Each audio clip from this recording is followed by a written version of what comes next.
guys, real quick, I just want to plug the Patreon one more time. I'm actually going to do this every time. I tell myself to do it every week. It's been cooking. We got an extra audio episode for $3 a month, an extra video for $5 a month, and an extra for $10 a month. You guys get ticks to any of my shows or the posthumously dead Jeffrey Asmus's shows. Give the Tron a look. We love you. Let's get back to the episode. And we're so fucking back. It's the Ornidia Podcast. I'm Alex Dragovich. Join with me today. We got a pod two-timer coming back. He's returning. Tyler Horvath, everybody. Chicago legend. What's up, brother? What's going on, buddy? How are you? Good to have you. It's good to be back here with Connor. We had someone else last week. Who was the third string guy? Alex, the Australian. Fuck him. He's dead to me. But yeah, man. Young Vath, we came up together. I've known you for about 10 fucking years now. That is crazy. You're famous for your IPA sipping. I do love the IPA. Yeah. But Vath, very efficient. What's up? Very efficient. You don't need 10 Bud Lights. You need like 3 9%ers, and then you're good. Dude, 9% is crazy. Connor, can you actually look up what like the percentage like ABV equals to, like what's the real difference in like how fucked up you get from like a 4% to like a 7%? Google all of that word for word. Mm-hmm. Just like exactly how I said it. Yeah. And then break your computer. Yeah. That's gonna like crash a data center in fucking Texas. Just something to that. The Google Gemini AI is not gonna be able to figure that out. What actually is the difference of how you feel when you have a 9% to a 4%? But it'll be the first AI bot to actually kill itself. You're the bubble, the AI bubble that, as everybody's been talking about, is just because you have such convoluted prompts. Yeah. My prompts like literally just make my AI bot just like accept death immediately. I never wanted this. I didn't ask for this. I don't want to be sentient. Okay. Yeah. How much drunk do you get between a 4 exactly and 9? In terms of pure alcohol, a 9% ABV beer is equivalent. Whoa! A 9% ABV beer is 2.25 beers. Yeah. Is 2.25 Bud Lights. And you know what that would be good for is if you drank them at if you drank them at the same rate that you would drink 2.5 beers. Yeah. It's typically not what I get into though. Oh sure, yeah. Typically drink them. I've never seen you have 5 beers before. No. I've never seen you have a few. That's really interesting. I didn't know it was that much. I guess so. That really is like why I started the IPA journey, was when I was younger and more broke.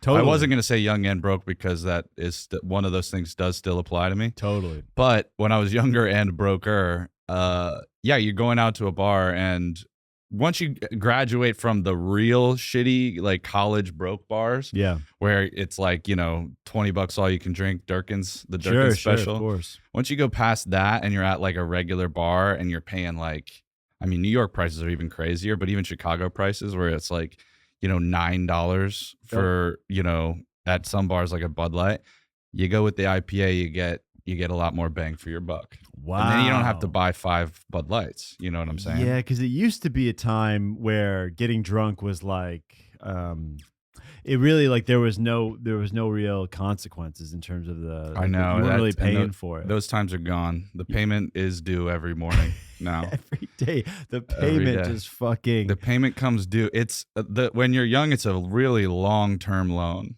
Yeah. It's an adjustable rate mortgage over 30 years where at some point you might have to slow down, and then you get into your 30s and it's like it's a payday loan. Every day. Yeah, every day. Anytime you drink, it's like, hey, come on. It's 85% interest tomorrow. 9% IPA, 85% interest. 100%. And dude, you're fucking, you're so banged up have you ever had a 3-day hangover? Because brother, I have. Coming off of New Orleans was a couple of days. It probably got into that 3rd day. Coming off of the Timmy Smith wedding in New Orleans was tough. The 3rd day is you're just kind of a shell of yourself. And that's because the 3 days before there was no point where you weren't drinking. That is like the when you're all the way through, that is like when it's a real bender, that's when it gets into multiple days. That's tough. You can't really do that in your 30s. It is weird about like It's weird about like group vacations, like group weddings, like wedding stuff.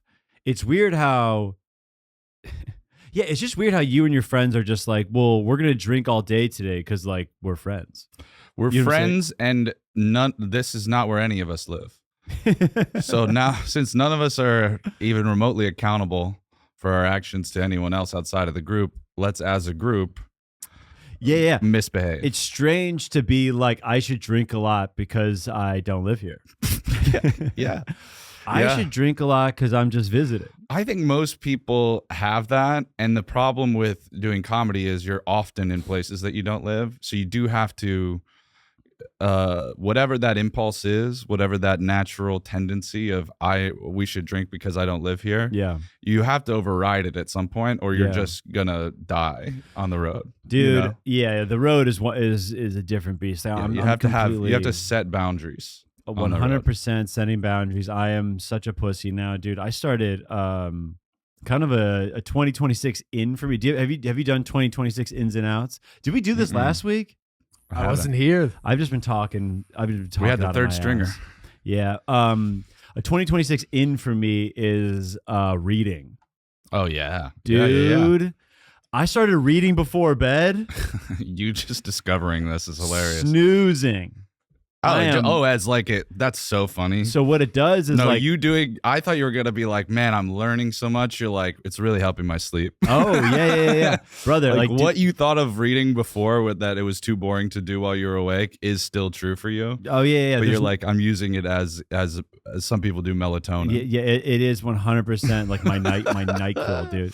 Well, I gotta say, I'm right on board. It does that for me too. I'll get to probably 20. I'll probably get to 30 pages each night. Maybe actually last night I read for like a long time because I was really digging this short story, but it was but it's weird to it's just you turn the phone off and it's weird, the wind down where we're at now. You can feel your body like calming, your heart rate is slower.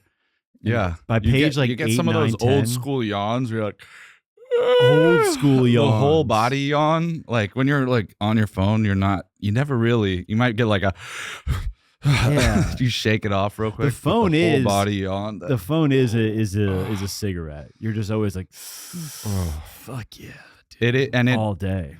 But it's so Sally described it the other day. Like she was like, I was scrolling in a way that it felt like work at some point. Like that next one, you're like, all right, I gotta get to the next one, dude. And then I gotta get to that. Yeah. And I was like, that's such a perfect way to say it, because it's like that is what it feels like when you're just stuck in it for like it, or you keep going back to it all day, and you're not like waking up and going, wait, what am I doing? I gotta put this away for a little while. When you just are in the groove of it, it really starts to feel like work, and you gain almost nothing. I mean, so bad. She'll like watch stuff and go like, yeah, I was doing research on TikTok about this thing. But for me, scrolling is just pure nothing, like no real input, you know? Yeah, I'm trying to think of like, I think I used to think that you're still like taking in information, you're still like learning about some shit, but I don't know, like what is like useful information or not useful information? Because sometimes it's like there's scare tactics, there's like, oh, this is going to be an epidemic. This is going to be like, a lot of the stuff is like hyper, like sensationalized. So you're looking at stuff. It is right before bed. You're getting every way the world will end. Yeah, it's like, have you ever heard like you're supposed to do, like if there's something that's stressing you out while you're laying down to sleep, you have a little thing by your bed. You write those things out of like, take care of this, take care of that. Like, get it off. Get it out of your head. Yeah. It's the scrolling before bed is the opposite of that. Sure. It's taking a list of the world's problems and putting them into your head right before you're supposed to be the most peaceful. It's really, it's a real problem. And then yeah, the reading before bed where you're just in some story, you're just kind of following along, and then you get tired, and then it's just like, it's all just kind of subsides. I gotta say, man, this is my big. This is something I think I'm gonna take with me for a while. It's a big in. I think it's a big in, and I You don't heard think. it here first, folks. And I would like to say that not enough people know about it, but they probably do. You know. Yes, many people do know about reading. Yes, but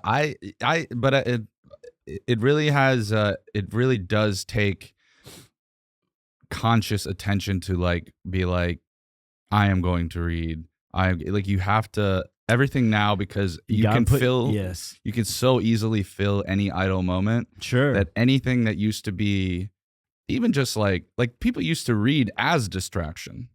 And now we're going like, I'm way too distracted. I have to read. You know? Like 100%. It used to be like, oh my God, I'm so bored. All right, what's on this bookshelf? What's on the, at the dentist? What's on one of these magazines? 100%, dude. You end up reading about like a fucking BMW's engine for 20 minutes and you're like, I don't give a shit. But you're like, I'm at the dentist and I have nothing else to do. 100%, dude. Yeah. Dude, I actually just hung up some floating shelves today. Ooh, that's impressive. I hired someone. There's no getting around that. Yeah, it was just I respect that you didn't take the credit then. No. Whoever that the task rabbit or whatever isn't gonna comment and be like, I actually hung the floating shit. You could have taken credit, which I respect. I can't take credit for that. And but man, 2 3-foot wide floating shelves is not going to get filled with 6 books. So I need to buy more books, folks. So I literally am like, I'm going to be collecting them. We're doing a book drive for Dragos. It's funny. Usually for an orphanage. It's funny to say out loud. For Drago. For sure. I'm gonna be collecting. That's not a bad idea. Drago's book drive. Yeah, dude. I'm gonna be collecting them like vinyls. Dude, I have the opposite problem. I'm the guy that takes and also in my neighborhood, people just leave stuff out on the stoops all the time to take. And a lot of it is books, and anything I'm remotely interested in, I'll pick it up, and it goes on. I have like a little thing like this, but with like 5 shelves on it. Yeah. And that thing is like packed. I've read about 7% of it. Dude, that's probably generous. 100%. Dude, yeah. Anyone Honestly. listening to this Tron, right? Or this, not the Patreon, this podcast right now, if you have a book rec, DM me, please. And I probably will buy it because I'm starting to really like fill in my place now. Like I'm starting to hang some stuff, blah, blah, blah. That's nice. And you're nesting. Yes. When you see 6 books on a big ass floating shelf, it hurts, man. There's a lot of empty space, and it mirrors the empty. What you feel like that empty space. I feel like that's me. Yeah, it's like that's all I know. I only know 6 things. I just know about Tiger Woods' life and to be present. You have Be Here Now and like a Tiger Woods biography. I've got Power of Now. I've got a Tiger Woods autobiography. I've got the Bo Jackson biography. I've got a couple of David Foster Wallace books. You got the big one, Infinite Jest. Infinite Jest. I'm not ready for that yet. I don't really know what that's even about. I just know that I have heard so many people like roll their eyes at people that read it. Yeah, that I've never picked it up or the problem. Even looked into I think the problem with it is now it that might be the greatest book of all time. I have no idea, but just the stigma attached to it, I can't pick it up. Well, here's the thing. Now that I am familiar with his work as a newly avid reader, the guy can fucking write a sentence. He can write a page. He can hit that dude can fucking hit the page hard. He's funny. He's a little pretentious maybe, but it's really the bandana. I don't know what he was doing with that bandana. The bandana was intense. The bandana was a problem, man. Yeah. I look, he can write, but the bandana from here going back like this is that's atrocious. Yeah, it is insane. But dude, he's a fucking. I think he has a short story that I literally couldn't even get into last night because it was. I have to like talk. I had to talk to my friend about it, who's like an expert on him. He can really go. The problem is he can just go so.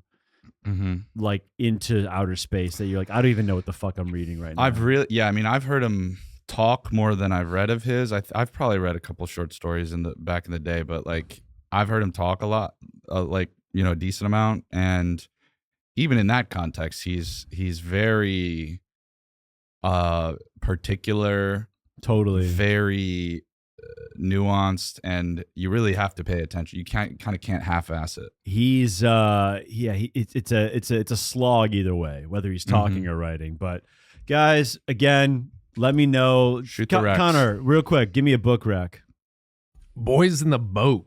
The fuck? Boys in the Boat. The rowing book. Oh, the rowing book. Okay. It's pretty good. It's not only about sports, which I know is right up your alley. Thank It's you. also in the shadows of World War II, Depression America and the Pacific Northwest. In the shadows. Yeah, it's a good book. All right, good. That's been Alex's book corner, book club. I got one. I got a rec for you. Hit me.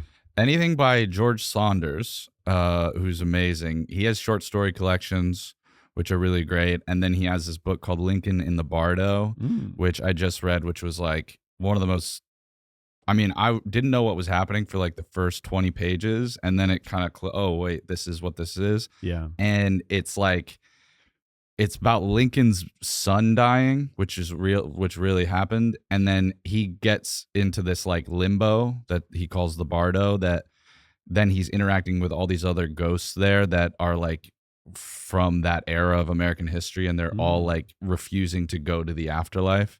Whoa. And then Lincoln is there grieving his kid while trying to lead the Civil War. And it's like, Whoa.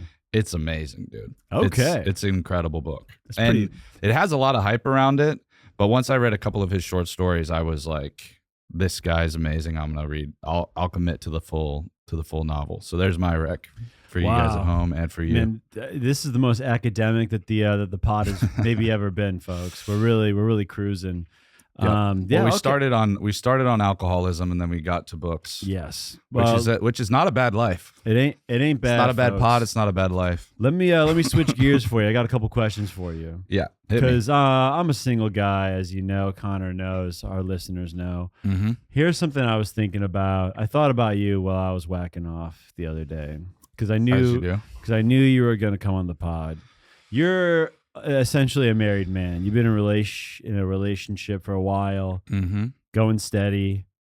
Where do you sneak a jerk with the wifey around? How do you sneak one out? It's pretty easy. Squeeze one out. Oh, it's easy. Yeah, it's pretty easy. You just She's gotta stupid. No, it's just gotta you gotta first of all, you should have like moments where you're together and then moments where you're doing your own thing.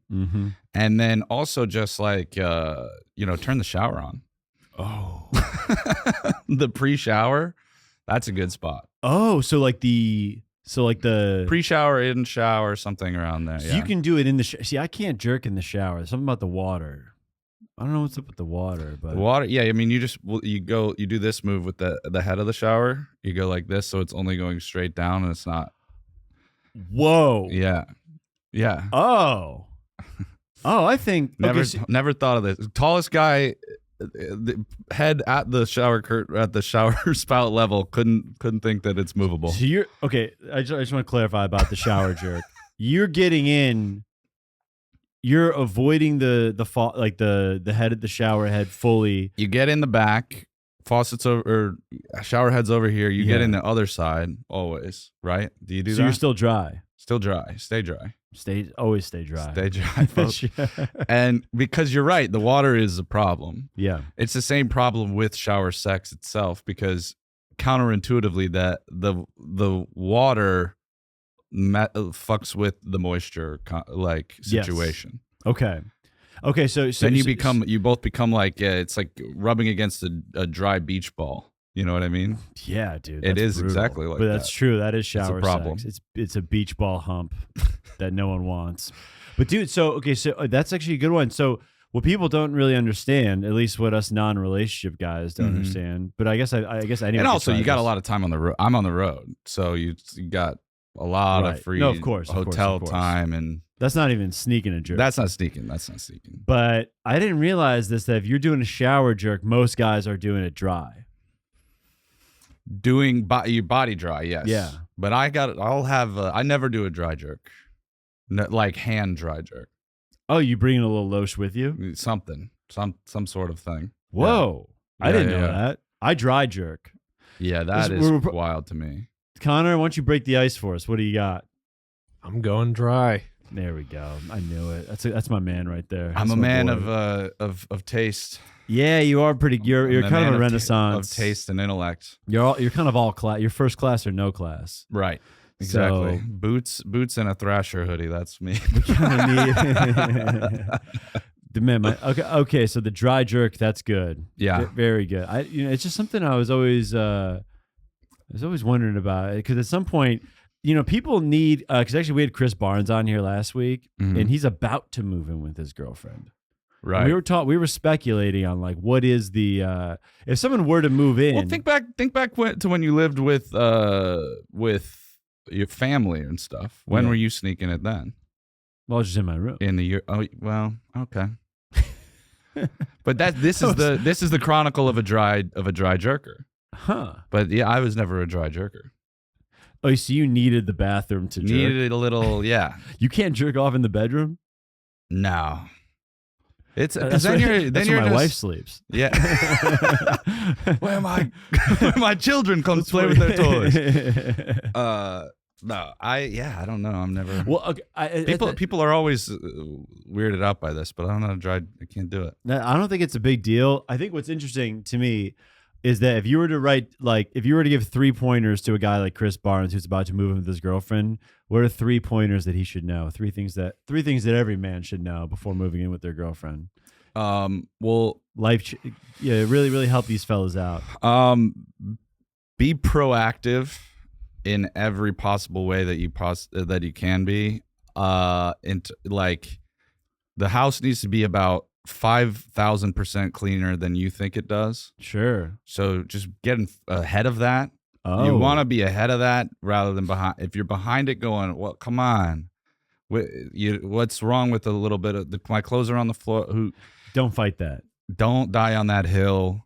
Here's the other thing. You'll come out on the other side of that and you'll go, it is nice. It's nice to have a clean place. And you come home, it smells good. It smells good. It's not where did I leave this thing? What, oh God, I gotta do the dishes because they're starting to get gross, blah, blah, blah. All these things that you have before you move in with a woman, or like when you have guy roommates. Yeah.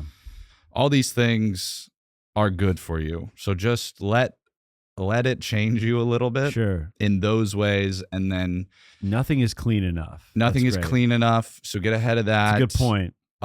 Make plans for meals. Oh. Meals out, meals in.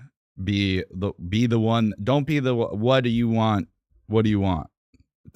She doesn't want what do you want. She wants what do you think about this or this or this? And then if she even has any back or forth of like, oh, maybe this, you go, how about this?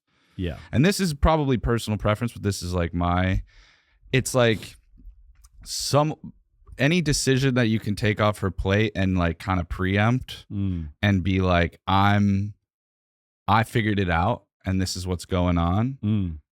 That's gonna make her life easier and make you be in a better place together. So I guess those are 2 things: is keep the house a lot cleaner than you think. Make plans, as many plans if you're as you like, can.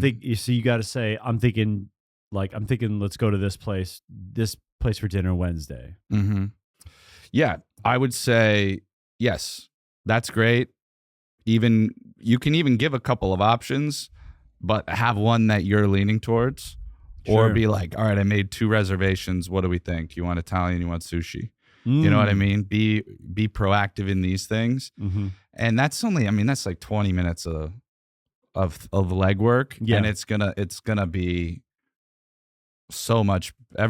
She's gonna appreciate it so much. You know what I'm saying? Take the work off her plate. Why do you think the lady doesn't want to make the call there? Is it just like she just wants you to she wants a man to take charge? Is that kind of the thing, or is it Yeah, I think it's a little bit of well, the way that it's been explained to me is it's decision fatigue.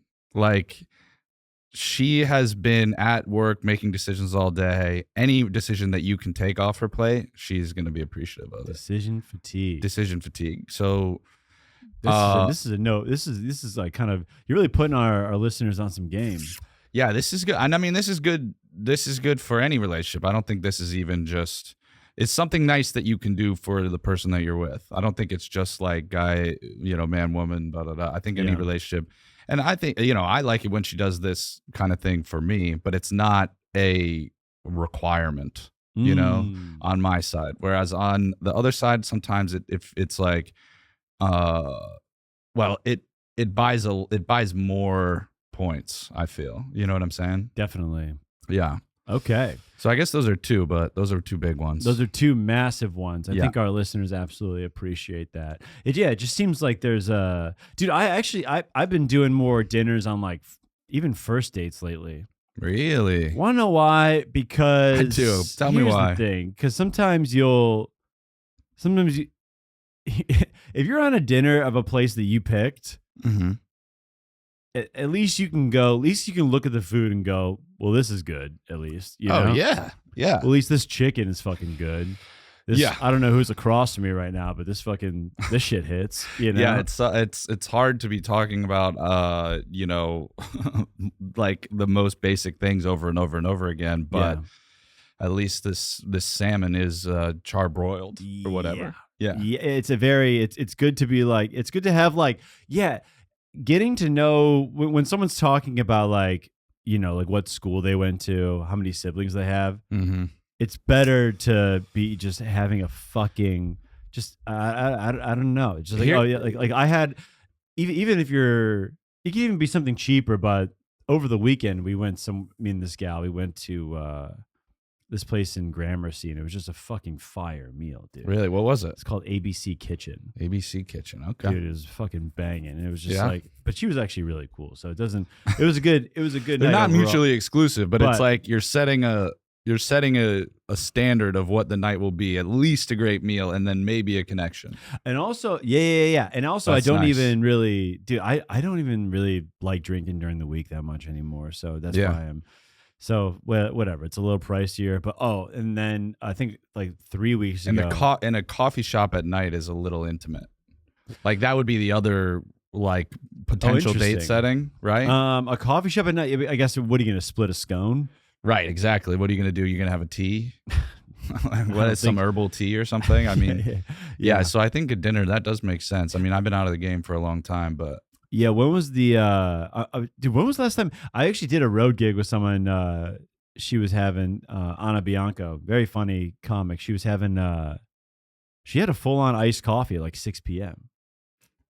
That's an issue. I could do it if you have late shows. I could do that and still fall asleep at like midnight. No shit, but not on a regular day. Like if you have like a 10 p.m. show on the road, I could do a coffee around 6, 7. Whoa! Right before that first show, kind of just like get you fucking going. But that first 2 minutes on stage are gonna be hot, and then I'm gonna have to go. Whoa, wait, slow it down. Yeah. It's gonna be a little rushed. It's gonna be a little wired, but I'll still be able to get to bed at a relatively reasonable hour. Damn, it keeps you up all night if you do that. Yeah, dude, I don't have a chance. I don't have a chance in hell. But I guess I have been reading, so who knows? Yeah, maybe the reading is really counteracting that. The reading, or it could counteract that. You got to run a test here. You got to run a 6 p.m. cold brew against David Infinite Foster Jest. Immovable force meets an unstoppable object meets an immovable force. Yeah. No, that's going to be my next. I had a cold brew and I read Infinite Jest. Yeah. No, dude, I'm. And you read the whole thing, just cover to cover. Oh, that was good. 3 days. It's 8 a.m. That's pretty good. Yeah, dude. I'm. I also just want to throw this at you, dude. I was just talking about this with a friend a couple nights ago. I was up. What was this? A few nights ago. Then I talked about my friend 2 nights ago. But I've been looking up vasectomies. This is big for the pod. Whoa. Okay. Yeah. In like, okay, just tell me, in a way that you're like, let's not, actually, not for right now. Let's talk this out. Let's talk this out. This out. This is we would talk about this at a bar, whatever. Mhm. Like this, we don't even need the mics on for this, but Yeah. it's true. Like, so hold on, let me take a sip real quick. So you're thinking about it in terms of obviously protection, but is it in your eyes? Is it like, I don't ever want this, or are you thinking about it from the reversible point? Because I know they are pretty much reversible now, but they're not. The research is like it. They're really like. Well, I saw it on an Instagram reel. So yeah. I don't know. But they say reversible.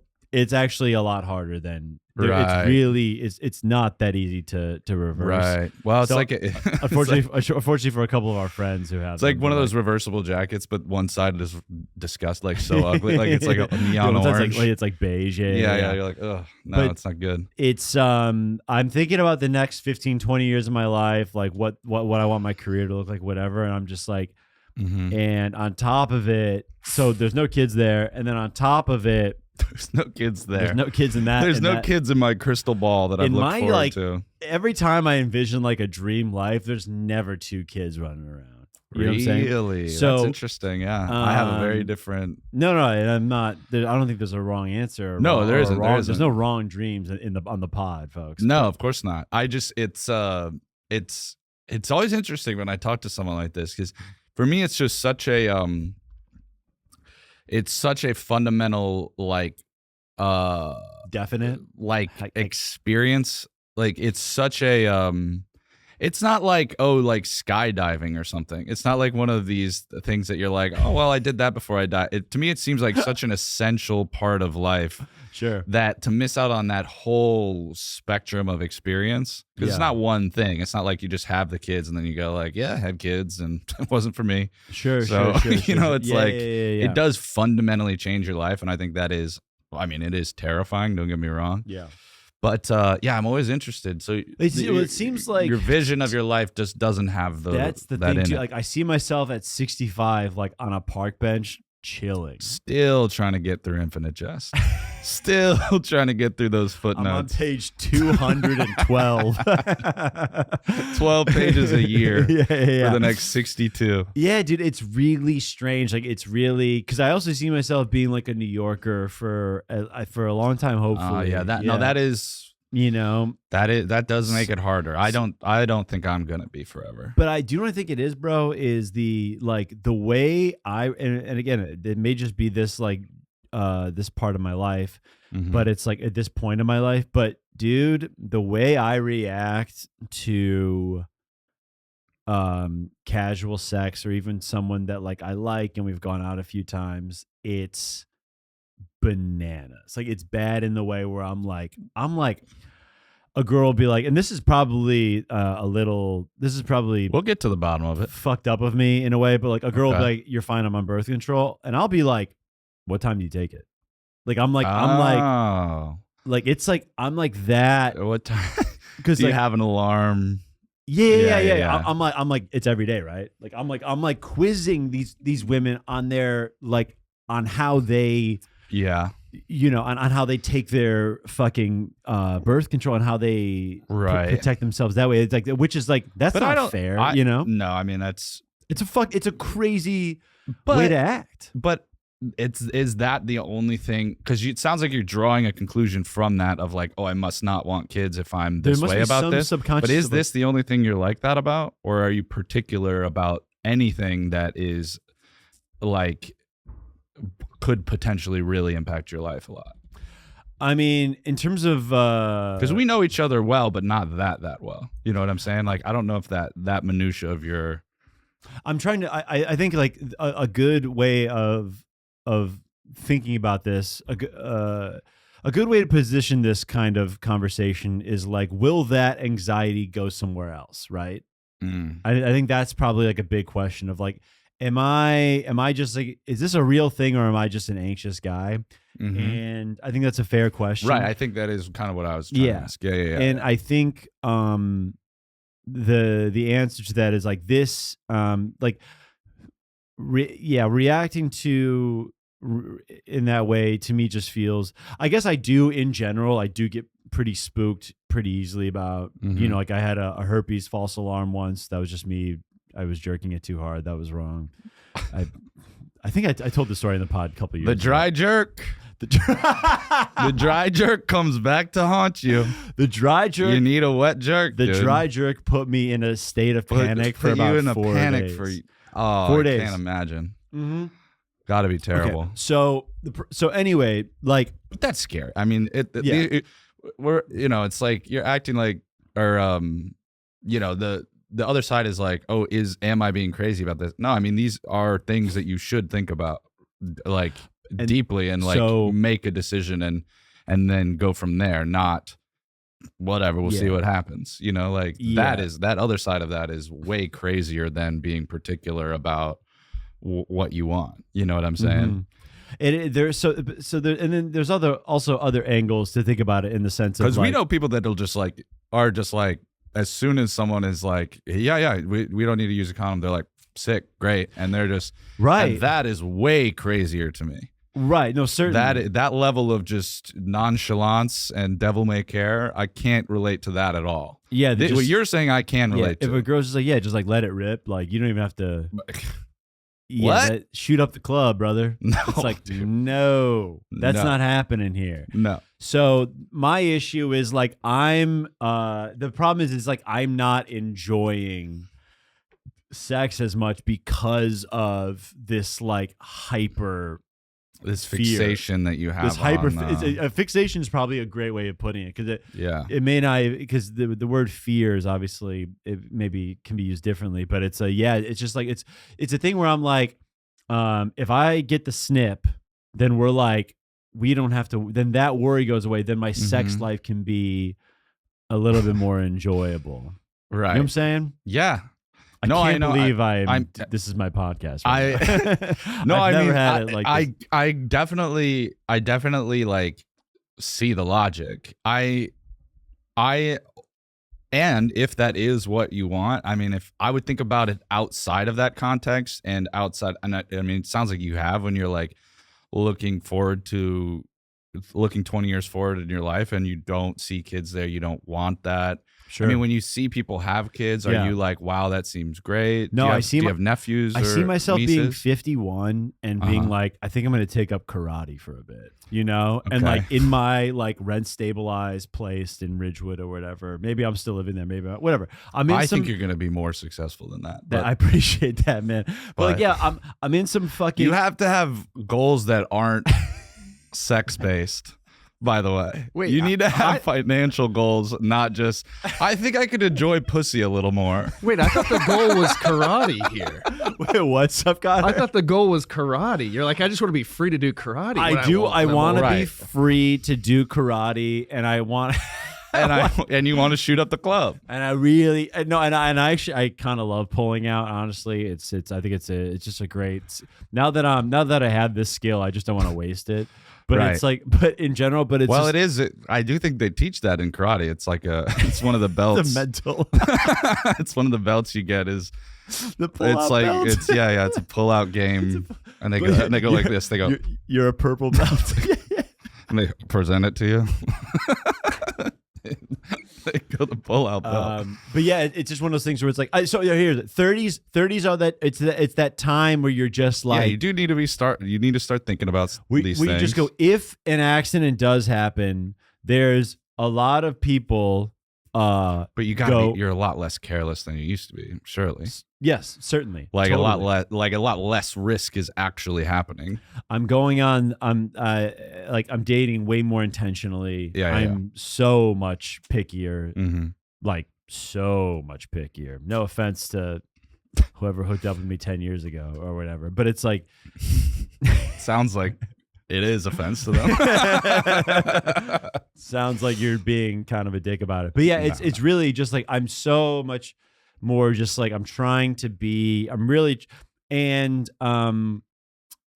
but you should be able to have intercourse, or like, you should be able to like, be like, hey, maybe me and this person will be something or not. There are times where like, it's hard for me to see something through see a relationship through or see if I really like, because it's like, well, it's not worth that fear of Interesting. of the panic the next morning. You know what I'm saying? Wow. Yeah. Well, you got to stop dating Republicans. you gotta start dating women that'll be like, no, we're gonna take care of this. Right. Hedge fund women are. Yeah, like, you gotta stop dating these blonde finance girls. Sure. And start dating a little bit more the kind of person that's gonna be like, yeah, this is not actually a problem. You know. That I think is wrong. Is what's wrong here. I will nuke this thing. What? Come on. I know, I'm joking. But it was funny, man. Is that like it's nice to. This is a change of pace on the pod because, like, you know, if I usually have a comic on here I've known like 18 months, a couple of years. Yeah. It's pretty surface level stuff. I have Tyler on, and I'm just like, brother, my life is not where it needs to be right now. Brother, or like, you know, I'm just I get the snip? And I'm like, hey, listen, brother, you gotta do what you gotta do. Should I cut it where I don't? And okay, Connor, you can even look this up. Okay, well, we're decent on time. This has been a lot of. Let's see if the Google that he asked you to do is over under 12 words. It won't be. So here's the Taking issue. over here. Look up this is vasectomy side effects. Here's my big issue. And reversible. We got to get to the bottom of both of those. Here's why we've obviously taken in information from different sources here, because I was coming in going, it's definitely reversible, and you're like, basically, it's not. It's me versus Gasper. Gasper's had the vasectomy. Right. So here's the thing: 2% of vasectomies have a condition where you have chronic ball pain for the rest of your life. 2%, bro. 2%'s a lot. That's a lot for me. That's not what you want to. That's not a volunteer situation. That's what I'm saying, bro.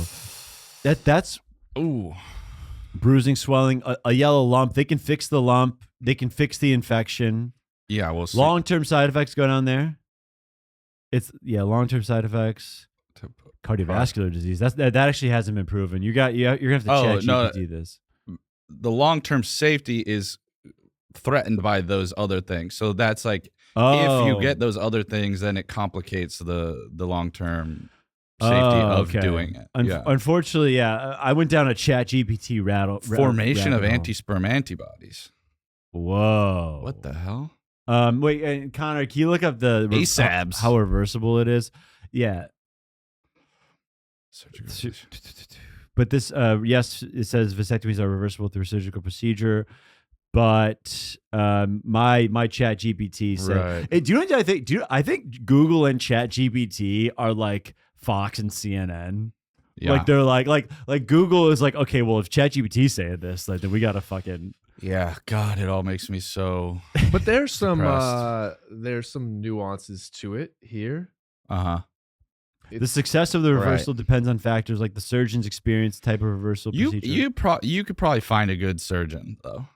Do you think you live in New York City? You could find someone with a good with experience. I'm not like going to Thailand. You could find someone with good Yelp reviews. Yeah, for their ball surgeries. But is there anything like it's been 15 years and therefore things have kind of reset? Dude, I've gone on some YouTube rabbit holes. Guys are commenting like, my balls have been hurting for the last 2 decades. My life is ruined. I can't. That is brutal. You know what I'm saying? It would force you to become very zen. It's like, you know those people. Have you ever met someone with like long-term tinnitus? Yeah. Where they have the ringing in their ears for like years at a time. They're like, yeah, that's what it is. I have that. Yeah. So I accept it. I don't fight against it. Yeah. They have to become. It's like guys who are musicians for 10 years and they blow out their eardrums. Yep, exactly. And then there's the rest of their life. They sacrifice for their art, and you might have to sacrifice for yours. My art of coming too quickly. Yeah.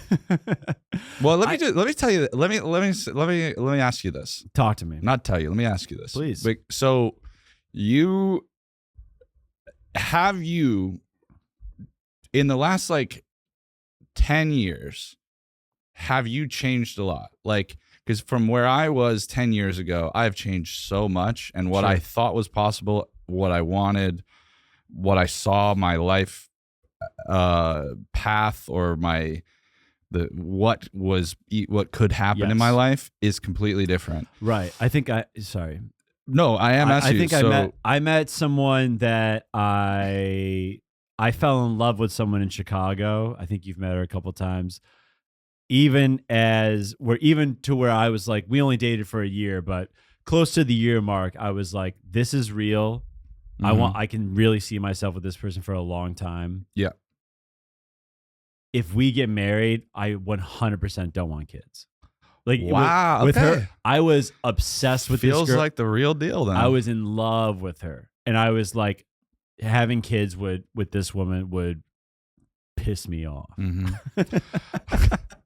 Why? Because they would take some of your attention away from you? No. It's just I just don't. I think that was a big thing for me. Where it's like meeting someone and like really falling for someone and being like, okay, yeah, this is like these kind of feelings are real. And as I was kind of like planning or visualizing how I wanted the next few years for us to go, she did leave me, which is fine. I thought that was funny. I'm sorry. It is. But not even a chuckle out of Connor. That hurts. You got a face laugh from me. That's pretty good. I think you're right. You got like a gym office look at the camera from me. Well, I was even clearly it's fine. Even at the peak of that, I was like, no, can't do it. So yeah, no, I mean, then that sounds like the real deal. It sounds like that is like there's no reaction to any of the poking or prodding that I've done. Yeah, to like that sounds like you're going to change your mind. I also have fear of anything that's very permanent. You know what I'm saying? So like this, not like knowing that this could be irreversible would scare me. Right. But if what's happening in your life right now is you're feeling like you can't get as connected to people because of the anxiety, the fixation that you have on this, if that outweighs and you don't think that you ever want kids, like I can see the appeal. And it fully like the lack of connection, whatever. It's like there's even if a woman who you could also toss some sperm on ice as insurance. Yes, 100%. There, you get the best of both worlds. Right. Even if a woman is like, who I kind of like, she kind of likes me and is like, hey, like we can just, if a girl's like, hey, I don't see this going anywhere, but you seem fun. I can't have the fun. Right. Because I'm like, how often are you taking the birth control? How, IUDs, I like those. Yeah. IUDs are like, that's a real, like there's that turns your vagina into like a nuclear power plant. Like there's